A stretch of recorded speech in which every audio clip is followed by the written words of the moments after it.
Oui, la grève est suivie. Elle est suivie. Toute l'étendue du territoire. C'est le premier jour et toutes les administrations sont en train de se fermer une à une. Et nous sommes conscients que c'est une grève qui va faire mal parce que nous sommes déterminés à annuler ces mesures iniques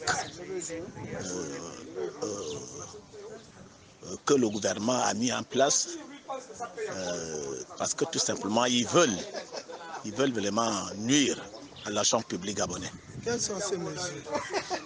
Il y a le paiement au 30e, c'est-à-dire qu'on vous paye par jour de travail, et ce qui veut dire, ce qui cache que pour les enseignants que nous sommes, pendant la période des vacances scolaires, puisqu'on ne travaille pas, on n'aura pas de salaire.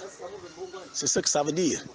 Maintenant, quand ils savent que les syndicats sont debout, notamment Dynamique Unitaire est debout, ils veulent maintenant justifier en disant c'est du 25 au 25. Alors pourquoi dire que c'est le paiement 30e si c'est du 25 au 25? Donc ça cache quelque chose. Et il y a la suppression des indemnités de services rendus aux agents publics. Alors que la loi 1-2005, son article 86, donne droit à cette indemnité aux fonctionnaires. Et il y a un grand nombre de mesures prises par le gouvernement qui font en sorte que le fonctionnaire gabonais est debout maintenant et ne veut pas que ces mesures prospèrent. Il ne veut pas être bâillonné par ceux-là qui vraiment ne reconnaissent même pas la valeur du fonctionnaire gabonais. Est-ce que vous pouvez nous expliquer c'est quoi le paiement 30e? C'est-à-dire on vous paye par jour travaillé. C'est-à-dire si vous avez travaillé 4 jours, on va vous payer 4 jours. Mais ce qu'au Ganaga a manqué d'abord de faire, c'est de nous montrer combien coûte l'heure travaillée. Et c'est 8 000 ou 10 000.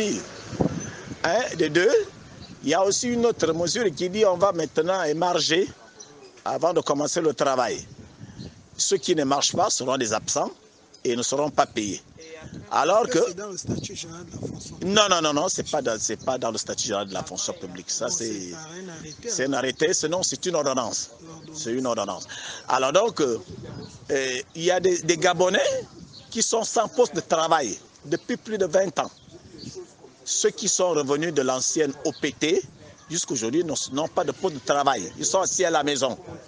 Ce n'est pas de leur faute s'ils n'ont pas de poste de travail, mais ceux-là seront radiés. Est-ce que ces mesures, les agents de forces de sécurité sont concernés?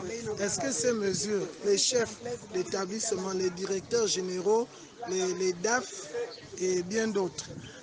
Tous ces gens-là sont des agents publics de l'État.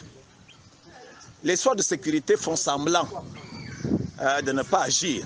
Ce sont les premiers concernés par ces mesures.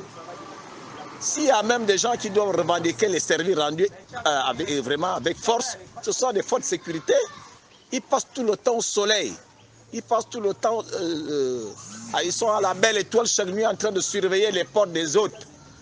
Et à la fin, on vous dit qu'on ne peut même pas vous remercier de tout ce travail de sécurité que vous faites pour certains individus, ce que vous n'arrivez même pas à faire pour vos propres enfants et vos familles. Alors eux, ils font semblant, comme ils disent qu'ils sont interdits de parler. Mais si vous êtes interdit de parler, c'est que vous n'êtes pas un homme. Ils doivent revendiquer à corps et à cri ces services rendus. Il en est de même des chefs d'établissement. Je vous assure que c'est de l'argent. Quand on calcule les services rendus pour les contractuels, la loi 388 dit que c'est 20% des 12 derniers salaires. 20% des 12 derniers salaires multiplié par le nombre d'années travaillées. Si vous avez par exemple 500 000 par mois, vous multipliez ça par 10, par 12. Ça vous fait sensiblement 6 millions. Vous prenez les 20% des 6 millions, ça vous fait 1,2 million, je crois. Hein? Et vous multiplié ça par 30 mois. Imaginez combien ça vous fait. Ça vous fait plus de 32 millions de francs CFA qu'on vous donne au moment où vous partez à la retraite. Mais cet argent, on le donne aux contractuels qui sont en majorité des expatriés.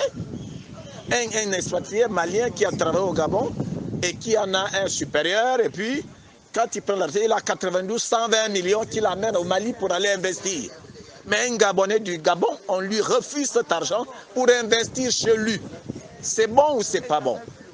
Tout le monde doit se lever pour cela. Ne serait-ce que pour ça. Est-ce que ça concerne tout simplement l'éducation nationale? Non, c'est pour tous les agents publics de l'État. Agent public, ça veut dire quelqu'un qui marche au compte de la fonction publique.